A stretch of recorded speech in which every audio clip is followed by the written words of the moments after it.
Buenas noches. Hoy continuamos nuestra serie descubriendo las sectas.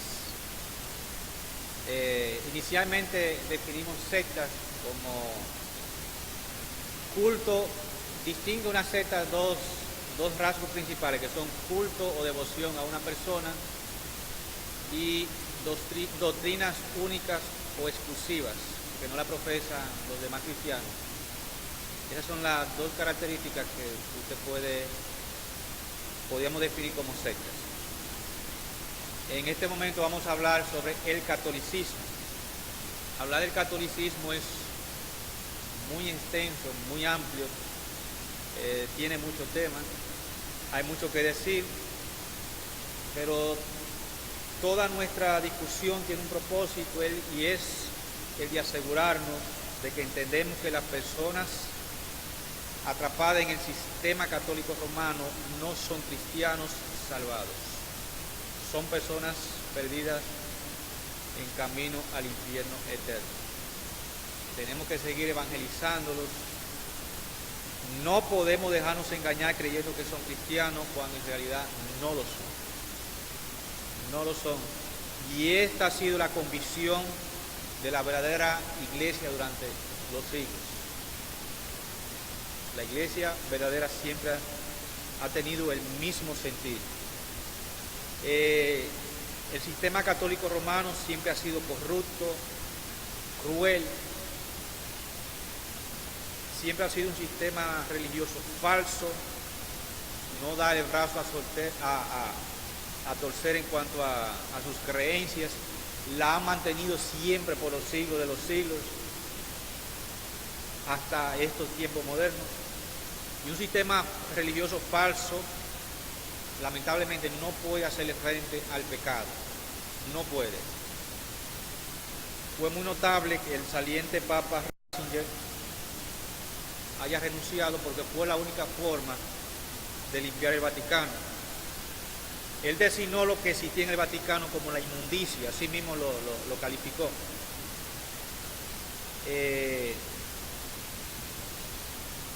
En el Islam no hay engaño en el hinduismo, no hay engaño en el budismo, pero hay un engaño masivo con el catolicismo romano. Hay 1.2 billones de católicos, mucha gente, y su engaño radica en el hecho de que es un tipo de cristianismo apóstata, corrompido, herético, y es falso, como lo vamos a ir analizando su doctrina. Es el reino de Satanás llevando una máscara cristiana. Los reformadores le dieron con el mazo a los católicos duramente. Incluso eso le costó la vida a muchos de ellos, fueron martirizados. Describen al Papa como el anticristo, claramente. Todos los reformadores, hay muchas citas donde ellos lo declaran claramente. El verdadero cristianismo siempre lo ha entendido esto desde que el catolicismo comenzó a formarse en el siglo IV, hasta llegar a la Reforma, incluso desde la Edad Media, desde el 400 hasta el 1500, los cristianos genuinos siempre se opusieron contra este sistema herético y muchos de ellos, miles de ellos, murieron en manos de los católicos. Podríamos decir millones de creyentes cristianos por oponerse contra este sistema. El sistema romano siempre persiguió a hugonotes, valdenses, anabatistas, quienes fueron los que estaban en desacuerdo con el sistema en favor de la verdad. Creyentes genuinos y de buen juicio a través de toda la historia de la iglesia, ellos entienden el falso sacerdocio. El cristianismo ha entendido la herejía de la revelación por la tradición, ha entendido el cristianismo verdadero, el poder ilegítimo del magisterio, es decir, el cuerpo de sus líderes con el Papa a la cabeza. El cristianismo verdadero ha entendido la idolatría del culto a los santos, la exaltación horrible de María por encima de Cristo, aún por sobre Dios, el torcido sacramento de la misa, que trata de volver a sacrificar a Cristo misa tras misa. Los verdaderos cristianos han entendido el falso perdón del confesionario, la inutilidad del bautismo de los niños, de los otros sacramentos, los motivos lucrativos detrás de la invención del purgatorio como una forma de recaudar dinero. La gente da dinero a la iglesia para comprar a sus parientes muertos. La salida de este lugar imaginario llamado purgatorio. La verdadera iglesia siempre ha entendido el daño catastrófico de las indulgencias. La compra de tu propio escape del purgatorio dando dinero al sistema. Todo eso lo ha entendido la iglesia verdadera a través de los siglos. Es un sistema herético, falso, corrompido desde la cabeza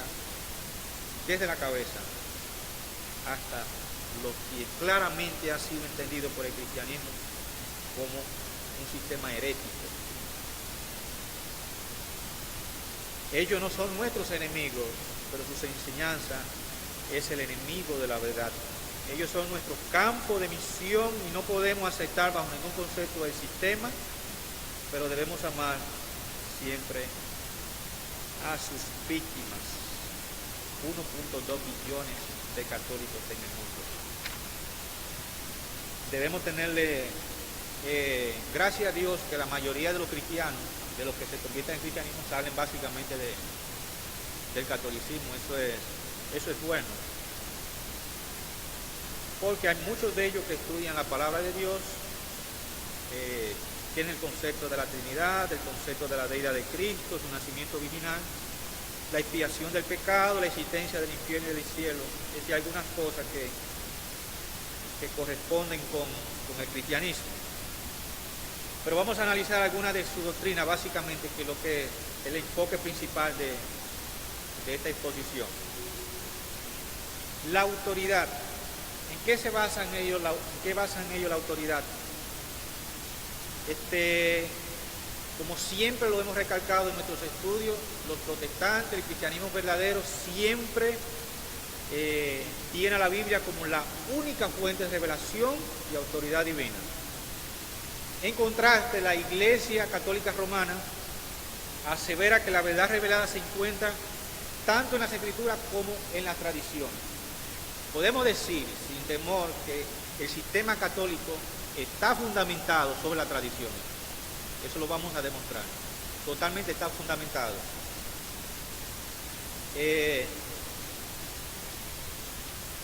En la práctica, la Iglesia Católica Romana ejerce el magisterio. El magisterio es lo que ellos le llaman la función y autoridad que tienen el Papa y los obispos para decidir en cuanto a doctrinas y a dogmas. Ellos son los que deciden en una asamblea con el Papa a la cabeza y los demás obispos en cuanto a doctrinas y a dogmas.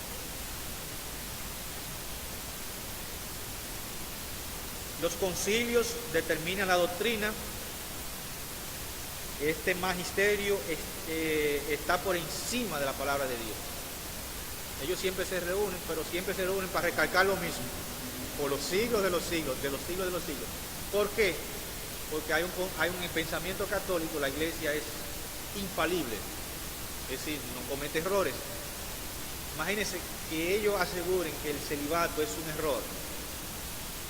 Es decir, ahí de una vez inmediatamente caería la infalibilidad de la Iglesia, y por eso toda su doctrina la recalcan una y otra vez en sus concilios.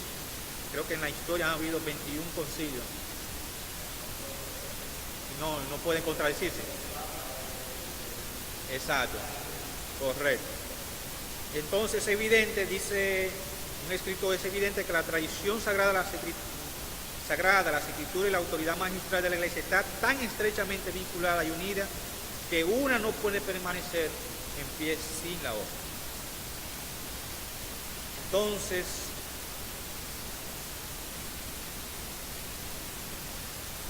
el concilio definió la tradición como las sucesivas interpretaciones de las escrituras dadas a través de los siglos. Entonces, la autoridad del catolicismo descansa sobre estas interpretaciones, básicamente sobre las tradiciones. Por ejemplo, los reformadores Lutero, Calvino y Zwinglio distinguieron claramente la tradición apostólica y la post-apostólica. Eso ya es conocido, lo hemos mencionado.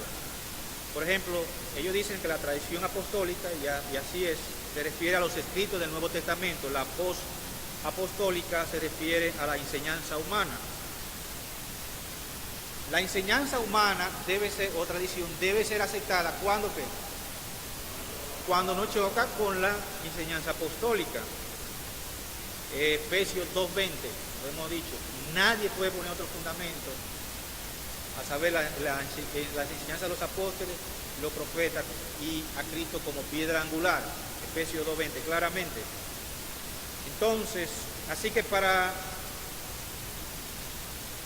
la tradición humana no puede contradecir nunca la enseñanza apostólica.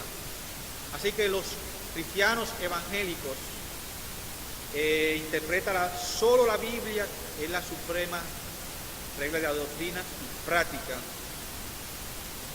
Y la tradición, creemos que la tradición es falible y a menudo puede estar errada, pero en el pensamiento católico no.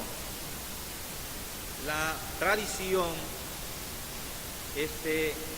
tiene la misma autoridad que las escrituras, porque la han mantenido por los siglos de los siglos, la han mantenido así intacta, la tradición. La otra doctrina es el concepto que ellos tienen sobre iglesia. Para comprender la iglesia católica romana, usted tiene que entender su doctrina referente a la iglesia.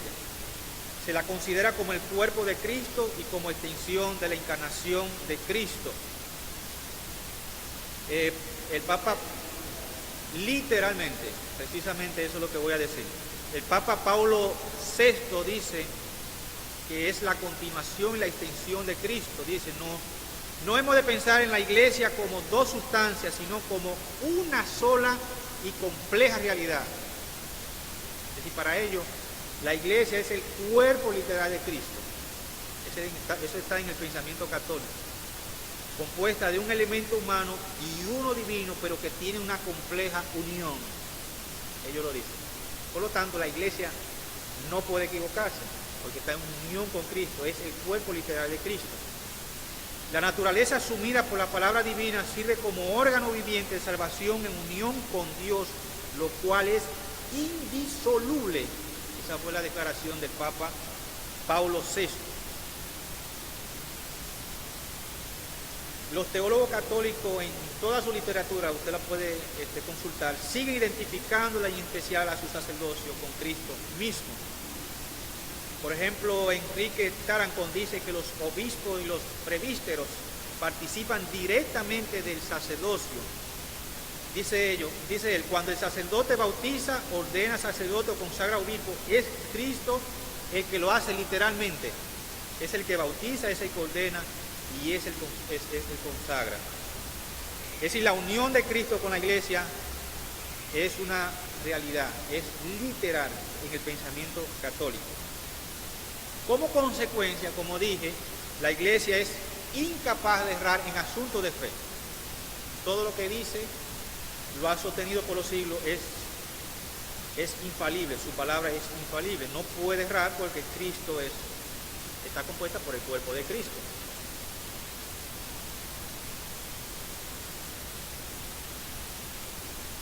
Cristo todavía habla dentro de su iglesia con la misma infalibilidad que en los días de su ministerio terrenal. Él se ofrece en el altar, en la misa, tan realmente como lo hizo en la cruz, y ejerce su autoridad real a través de la jerarquía de la iglesia. Así que Cristo, mediante la iglesia católica, lleva a cabo los tres oficios mesiánicos, que son profeta, sacerdote y rey. Profeta, a través de... Exacto, es la iglesia que lo administra. Por eso, en el caso de profeta, reciben la revelación exacta de Cristo. Es decir, todo lo que ellos hablan, ellos dicen que es bajo inspiración divina. Sacerdote, los sacerdotes son literalmente sacerdotes de Cristo, donde ellos todo lo que hacen es en función a Cristo. Y rey, en este caso, el oficio lo ejerce el vicario, en sustitución de usurpando el trono de Cristo, el Papa. Los cristianos, los evangélicos señalan que según el pensamiento neotestamentario y especialmente la doctrina paulina, la Iglesia católica tiende a exagerar la unidad que existe entre Cristo, la cabeza, y la iglesia, su cuerpo. De ninguna manera es una encarnación que hace infalible la voz de la iglesia. El equiparar la enseñanza de la jerarquía de la iglesia con el ministerio profético de Cristo priva a la iglesia del correctivo que Dios ha provisto contra el error, es decir, la palabra de Dios en las Escrituras. Claramente, como hemos demostrado en los fundamentos bíblicos de esta serie, la Biblia siempre desafía habla contra el error, habla contra las doctrinas malsanas, va en contra, es decir, llama a probar, a cuestionar cualquier instrumento religioso. Entonces, cuando la jerarquía de la iglesia, el catolicismo, por ejemplo, tiene este pensamiento, es decir, ya para ello la palabra de Dios llega a un segundo plano, porque tiene la revelación de Cristo, ya se tiene directa, para que entonces esto está de más. Esto está de más. Lo que diga el Papa y lo que digan los obispos en representación de Cristo está bien. ¿Por qué? Porque ellos son los representantes directos.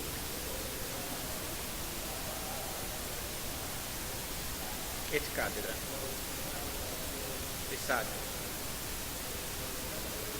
Exacto. Incluso cuando se reúnen en concilio y discuten doctrina, el que declara finalmente la última palabra es el Papa. No importa lo que digan los obispos. Su voz es infalible. La salvación. La doctrina de la salvación. Según la doctrina católica, hay 3 medios para obtener la salvación.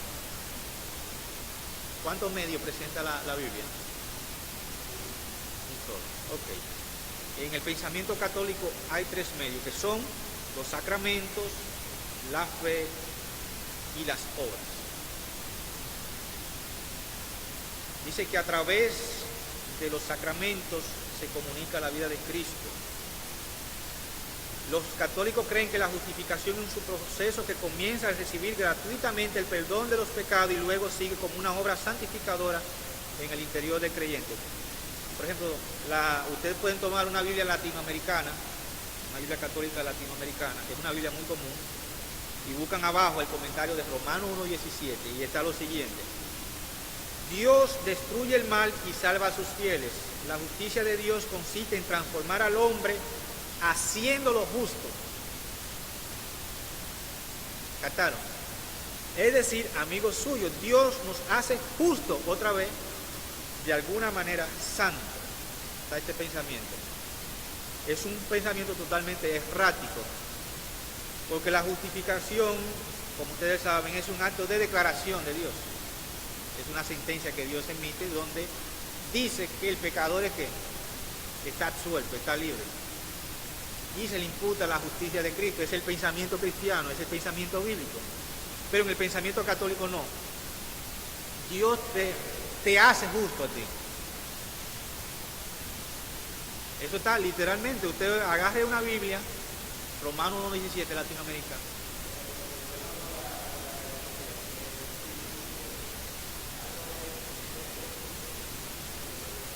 Exacto. Correctamente. Es así. Es sutil. Es engañoso. La teología católica enseña que las obras del fiel desempeñan un papel muy importante en la salvación. Por ejemplo, ellos citan muy a menudo Santiago 2:17, 21 y 22, que dice: la fe, si no tiene obra, es muerta en sí misma. No fue justificado por las obras de Abraham, nuestro padre, cuando ofreció a su hijo Isaac. La fe se perfeccionó por las obras. Pero si ustedes notan, la fe que habla las Escrituras, no se cuenta de que las obras son el fruto de una fe auténtica. Es decir, no son el medio para obtener la fe. Es una expresión externa de la fe interna, la cual sirve para justificar al creyente ante el mundo. Esa es la fe auténtica en las Escrituras. Por ejemplo, el caso de Abraham. Exacto, creyó a Dios, pero ¿qué fe? ¿Una fe común? No. Abraham, de momento, Abraham escucha que Dios le dice, sal de tu casa, vete al lugar que yo te voy a mostrar. Oye, Abraham tiene casa, tiene su casa, está establecido en un lugar, y le dice Dios, tiene vaca, chivo, todo. Sal a un lugar que yo te voy a mostrar. ¿Ustedes creen que una fe humana, por ejemplo, una fe común, va a ser eso? Es una fe genuina. Ve al monte Moría, ve a sacrificar a tu hijo. Yo pregunto, ¿quién haría eso? Al menos que no esté en base a una fe genuina. Esa es la fe auténtica que habla la Biblia. Esa es la fe auténtica. Entonces no podemos confundir una cosa con la otra. La fe, las obras son el fruto de una fe auténtica. Incluso de Efesios 2, 9 y 10 dice que son preparadas por Dios. Son preparadas por Dios de antemano, pero son en base a una fe genuina. Esa es la fe bíblica. Entonces, nosotros cristianos, creemos que la justificación consiste en un acto de Dios por el cual Él declara aceptos ante quienes creen en su Hijo. No es una mezcla de gracia y de obra, o un proceso por el cual Dios haga piadosos a los pecadores y luego los acepte. No, es un acto instantáneo de declaración de Dios, un acto forense, que Dios perdona los pecados e imparte la justicia de Cristo, la obediencia perfecta al creyente. Ese es el concepto bíblico. No depende en nada de méritos humanos, sino de pura gracia recibida por la fe. Esto le costó la cabeza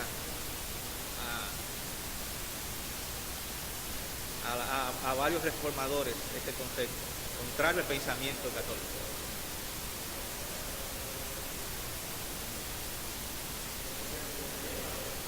Correcto. Exacto. ¿Qué se origina del catolicismo? Lo sacan de ahí, el pensamiento de que la salvación depende de méritos humanos. Es decir, que si yo hago con mérito humano, es decir, el ser humano dándole una manita a Dios, ese es el pensamiento. Es decir, o una manota, es decir, lo que tú hiciste no fue completo, no está bien, yo necesito darte una ayuda. Yo voy a contribuir con mi salvación, ese es el asunto.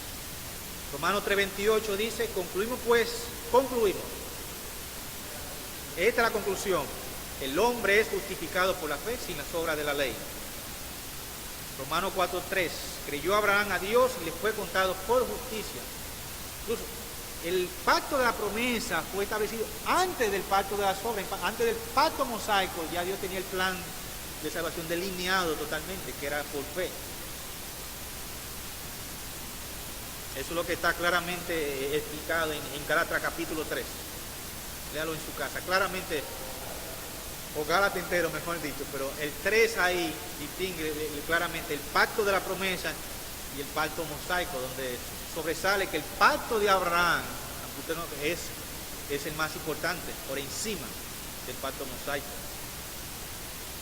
Entonces, es obvio que el concepto católico de la justificación se confunde con la noción bíblica de la santificación, es decir, tienen un mangú ahí en una y la otra.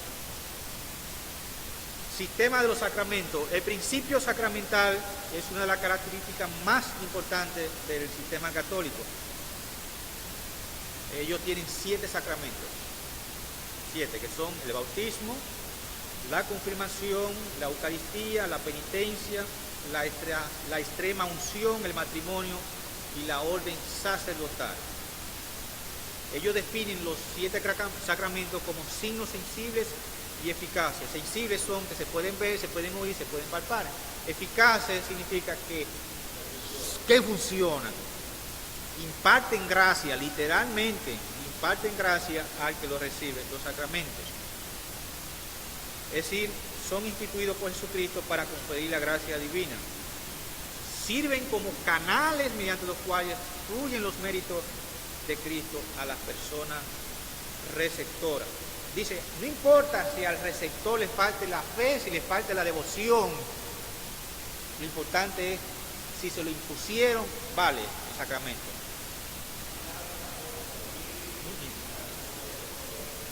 Todo es literal, se le confiere gracia divina al que cumple con cualquiera de los 7 sacramentos. Hay 2 categorías de sacramentos que son los sacramentos de los vivos y los sacramentos de los muertos. Los sacramentos de los muertos son el bautismo y la penitencia. Ellos lo llaman así porque le dan vida sobrenatural al alma que carece de ella, que está muerta por el pecado, sea original o actual.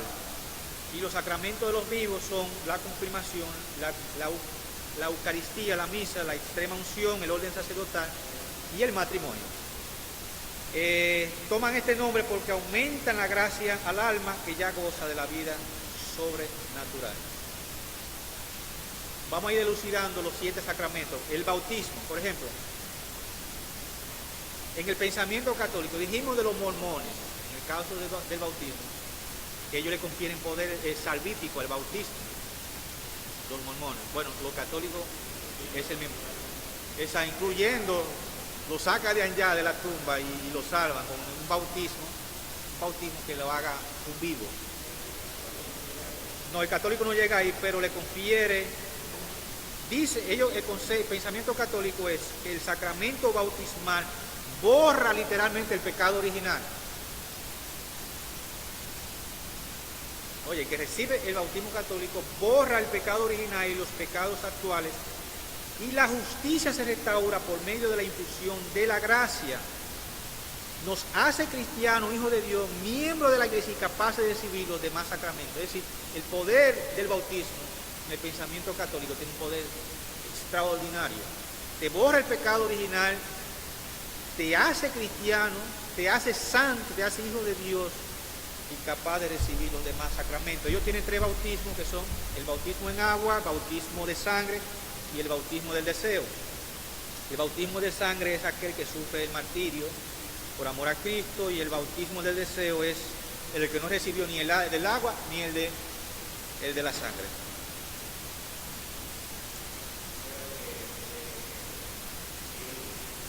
Pero que quería, pero que no pudo. El segundo sacramento, la confirmación. En este rito se profundiza la gracia santificante que el creyente había recibido en el bautismo del agua.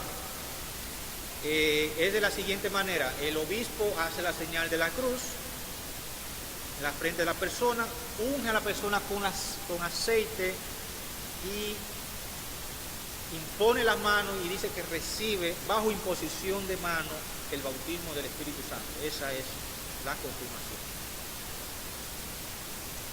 Es decir, un católico por ahí le puede decir que ha recibido el sacramento de la confirmación. Dice, si usted dice, ¿usted ha recibido el Espíritu Santo? ¿Usted cree que lo ha recibido? Sí, yo recibí el sacramento de la confirmación. El tercer sacramento, la Eucaristía o la comunión, o nosotros le llamamos, ellos le llaman la misa, nosotros la Santa Cena, pero que son 2 cosas totalmente diferentes. Este es el punto focal tradicional del culto católico. Todo culto católico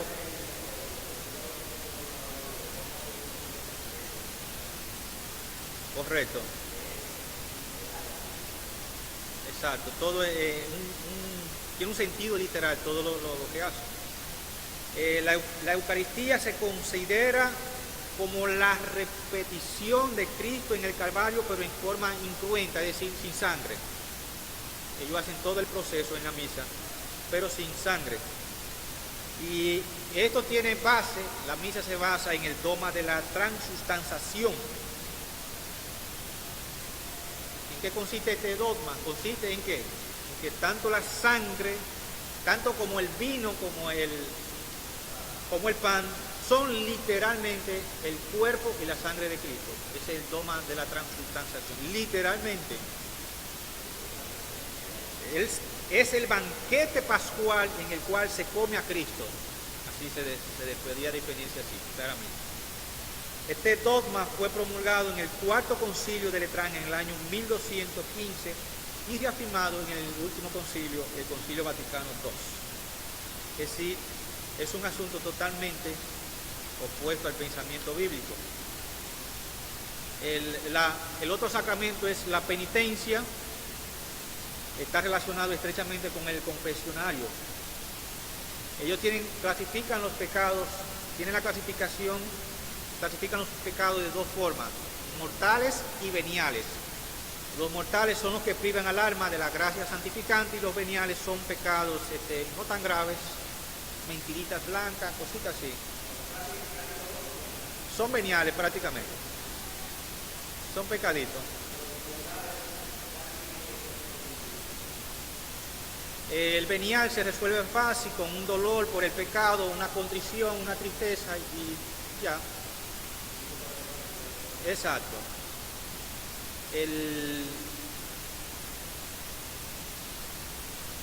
Para el pecado mortal es necesario un genuino dolor por el pecado. Dice que la culpa exige no solo la absolución, sino la reparación que debe ofrecerse a la justicia divina. Y aquí viene, entonces impone penitencia. Cuando el pecado es grave, entonces se impone. Sí. Y de aquí también la práctica de la indulgencia, en la cual el beneficio del presunto tesoro celestial de mérito puede aplicarse a la cuenta del pecador. Todos los pecados mortales tienen que ser confesados a un sacerdote, el cual actúa como un juez y absuelve al confesor. Esto ha estado por los siglos de los siglos, desde la existencia del catolicismo desde el siglo IV, y pagado. El otro sacramento, la extrema unción o sacramento de los enfermos, ellos administran este rito a las personas que están enfermas para llevar al alivio espiritual y corporal. También es otro sacramento totalmente desviado porque ellos literalmente borran el pecado del enfermo en su rito. El otro sacramento es el matrimonio.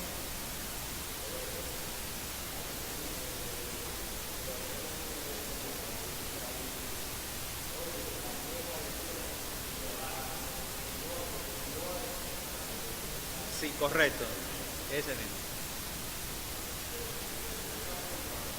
Mortales. Bueno, en la definición bíblica, el pecado es pecado como tal. No, aunque se clasifican los pecados, pero ante Dios hay un solo pecado. Igual. Para Dios tú lo ofendes con una mentira, cualquier cosa, ofende la justicia de Dios.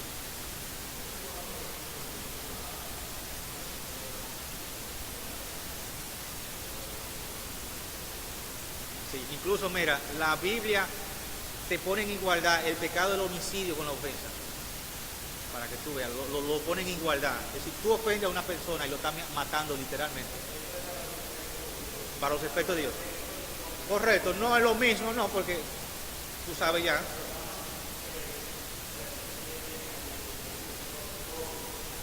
Bajo, correcto. Pecado, tú ves, no te clasificas, bajo pecado. Es decir, no, la clasificación no existe como tal de que fue acá. Exacto, en el pensamiento católico, pero no en el pensamiento bíblico. Sí, correcto. No, son mortales.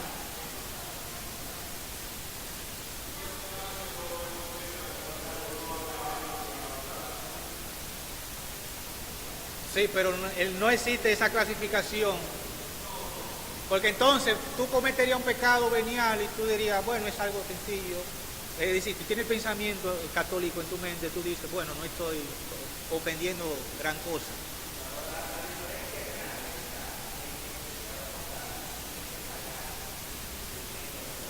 Correcto. Sí, correcto. Uf.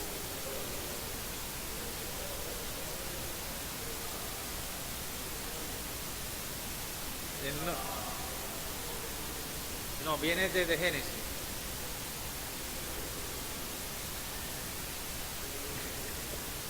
Está bien.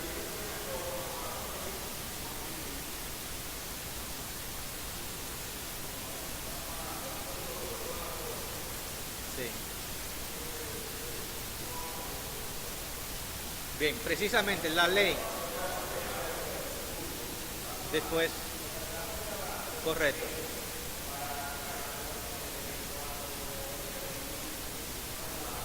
Correcto. Perfecto.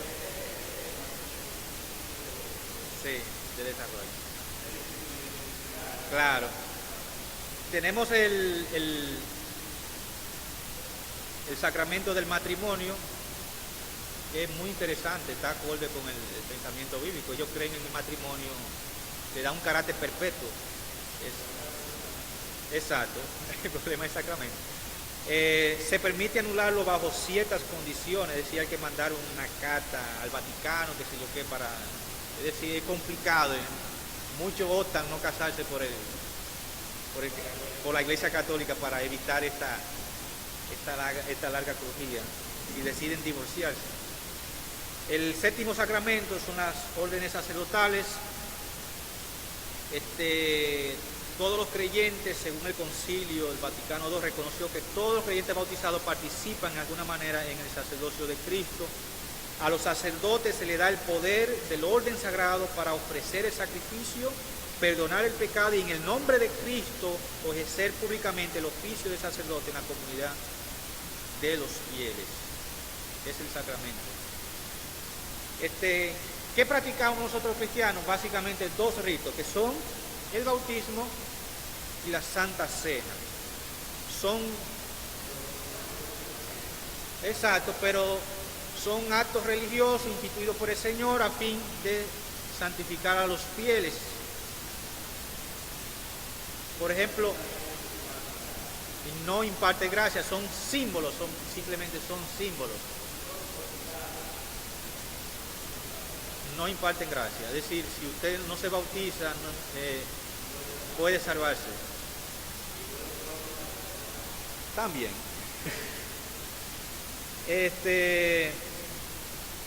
El bautismo en agua no es el nuevo nacimiento, el cual ocurre cuando uno recibe a Cristo creyente en su nombre, claramente. Es decir, es totalmente opuesto. El concepto bautismal que tienen los católicos es totalmente opuesto al pensamiento bíblico. La Biblia lo presenta el bautismo como un símbolo.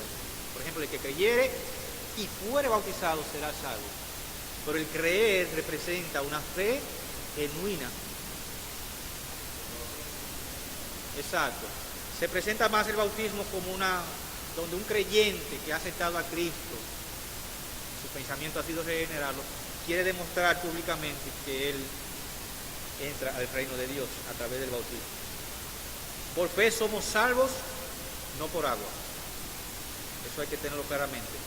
Aunque el ladrón en la cruz no fue bautizado, pero Jesús le prometió su salvación. De cierto te digo que hoy estará conmigo en el paraíso. Claramente. En ninguna parte del Nuevo Testamento se hace referencia al ministro cristiano como un sacerdote sacrificador, el pensamiento católico. No se menciona eso en el pensamiento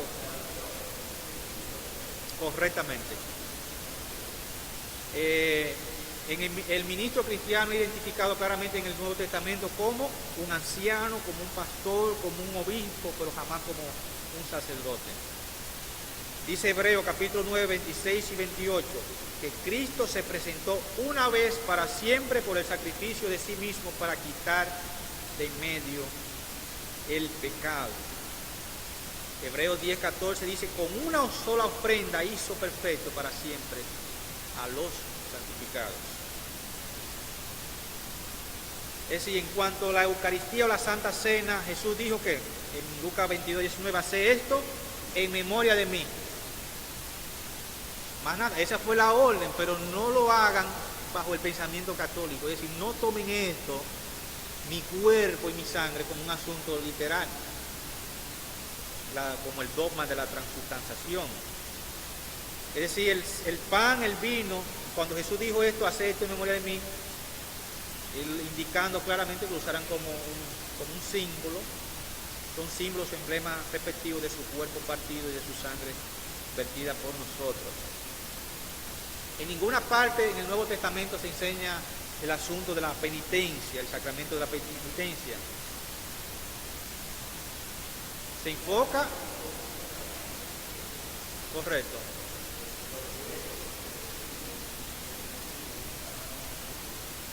Sí.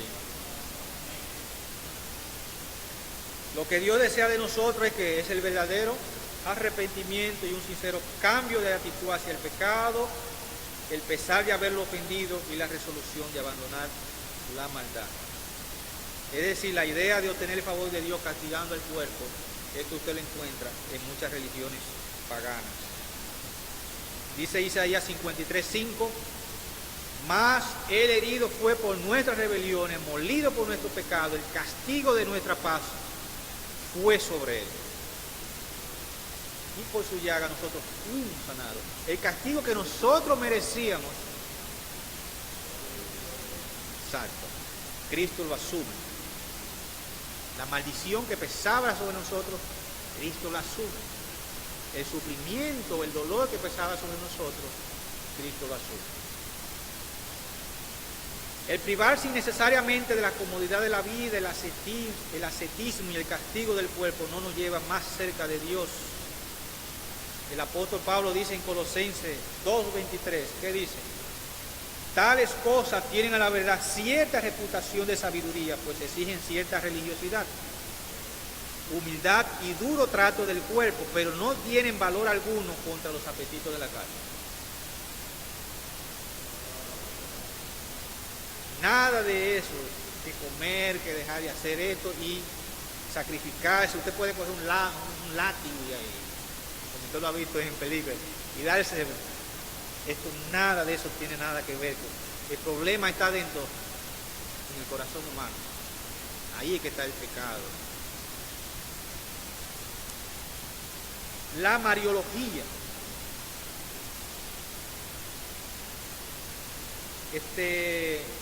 Definimos sectas: devoción a una persona, devoción desmedida a una persona, que todas las sectas lo tienen, o creencias únicas y exclusivas.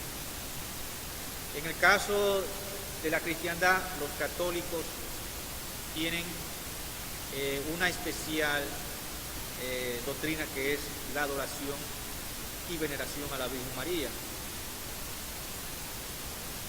El desarrollo de la mariología, aparte de ser presentada como la Virgen Madre de Dios, recibe poca atención en los escritos del Nuevo Testamento.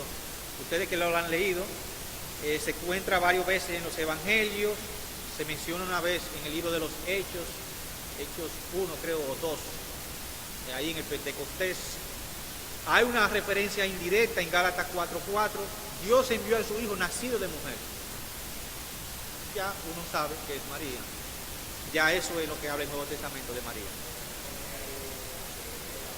Exacto, que era hombre, perfectamente. Por eso una referencia indirecta.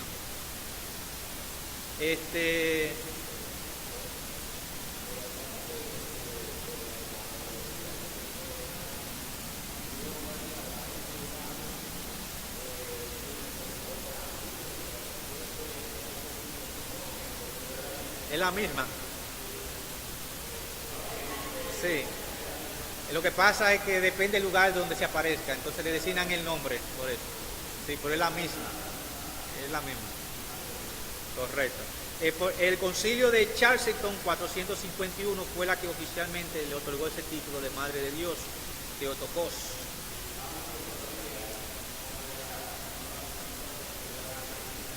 Correcto.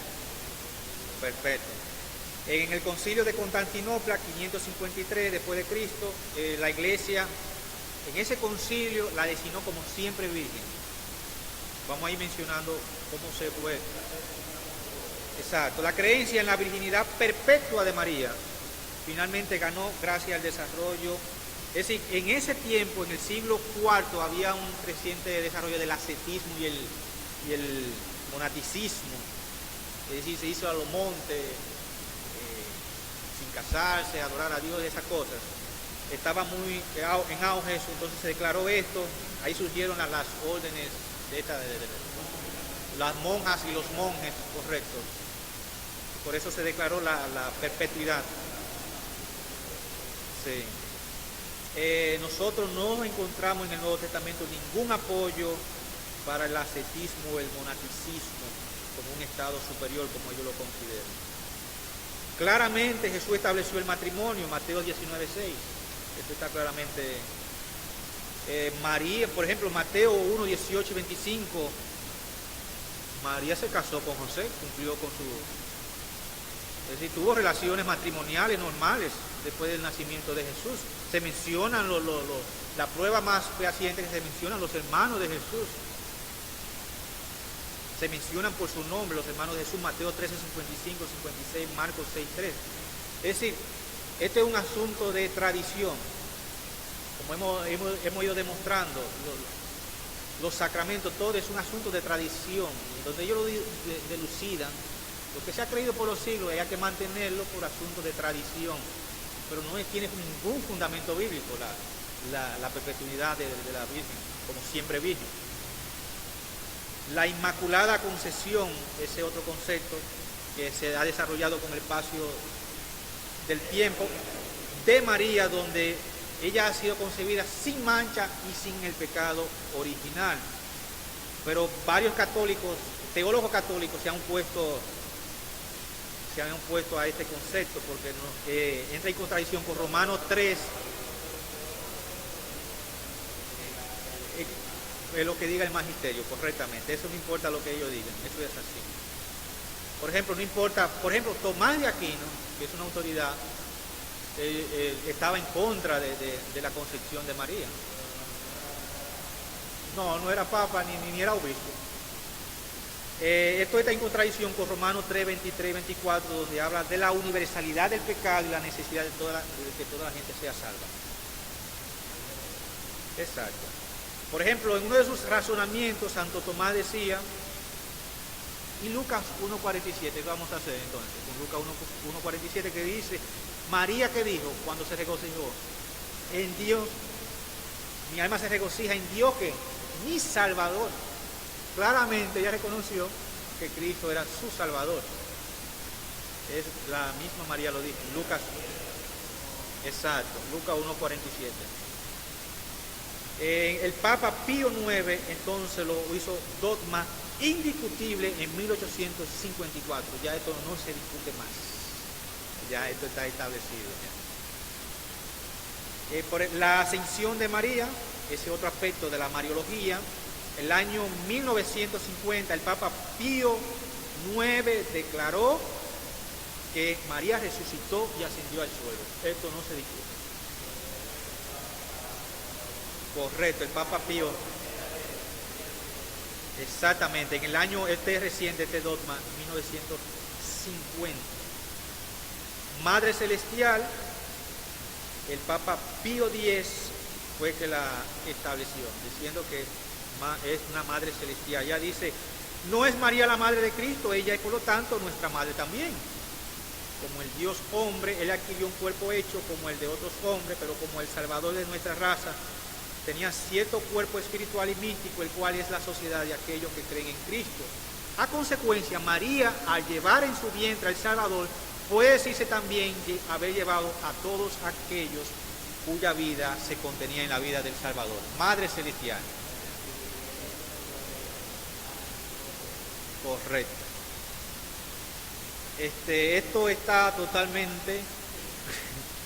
no tiene ningún fundamento bíblico, no tiene usted, por eso es lo que yo le dije, la introducción fue dura y acerca del catolicismo, porque así es un sistema falso, errado, corrompido totalmente, basado en tradición, no en la Biblia, no en el fundamento bíblico.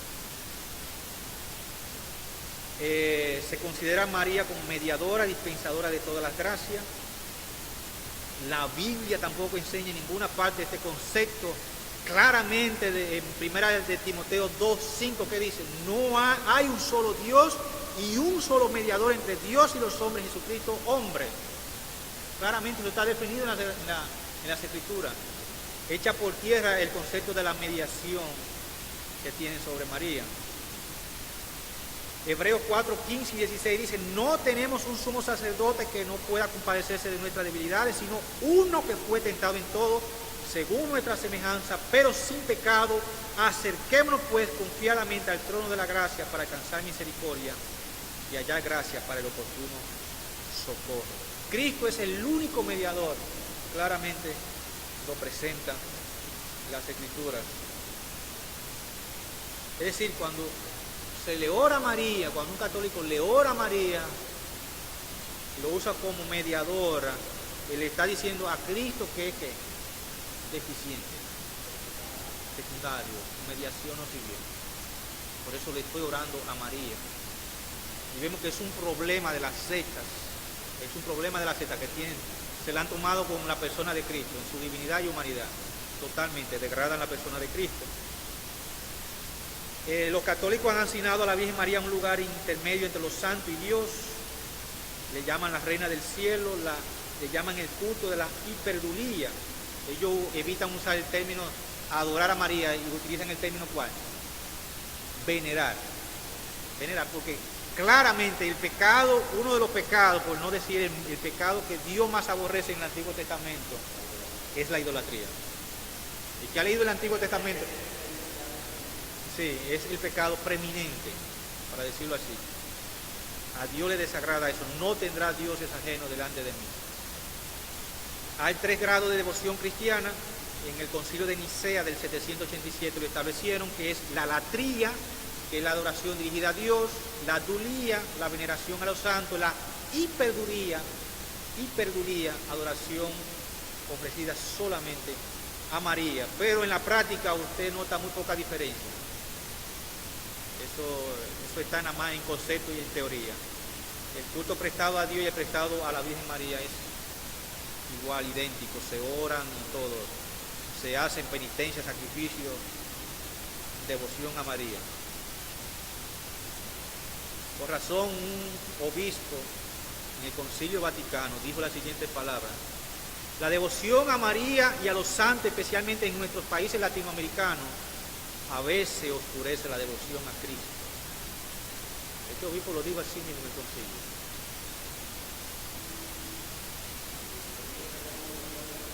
Ya, claro. Incluso la teología católica es buena, lo que ellos imparten es bueno, pero cuando van a la práctica, a la iglesia, tienen que olvidarse de eso, el teólogo, el obispo, el sacerdote, tiene que olvidarse de la teología que recibió y seguir practicando la tradición. Esa es la orden, la tradición y lo toma. El prestar culto a cualquier ser salvo a Dios es idolatría. En su tentación Jesús citó la admonición mosaica en Deuteronomio 6:13, que dijo: al Señor tu Dios adorarás y a Él solo servirás. Isaías 42:8, yo Jehová este es mi nombre y a otro no daré mi gloria. Lo más trágico de la mariología es que ésta atribuye a María muchas de las obras y funciones peculiares de Jesucristo. Le llaman redentora, mediadora, todos los atributos divinos de Cristo se los cargan a María. Todas las funciones, exacto, del sacerdocio divino de Cristo. Entonces, si se quita la devoción a María,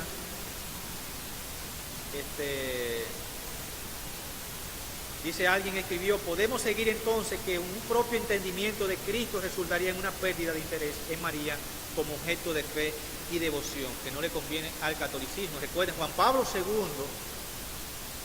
por la historia, ha sido uno de los papas que más promulgó esta veneración. Sí, exacto. Fue uno de los que más la promulgó.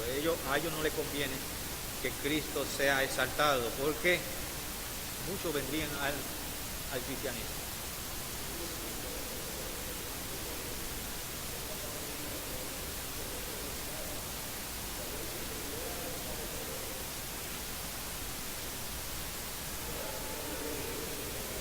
Habría que ver si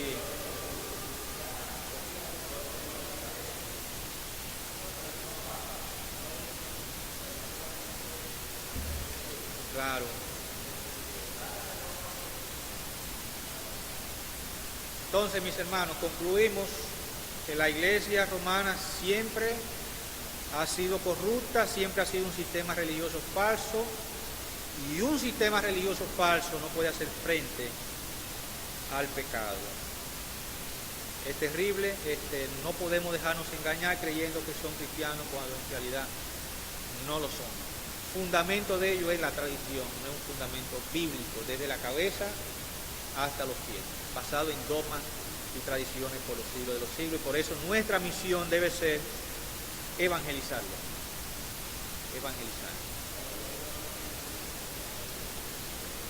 Así es.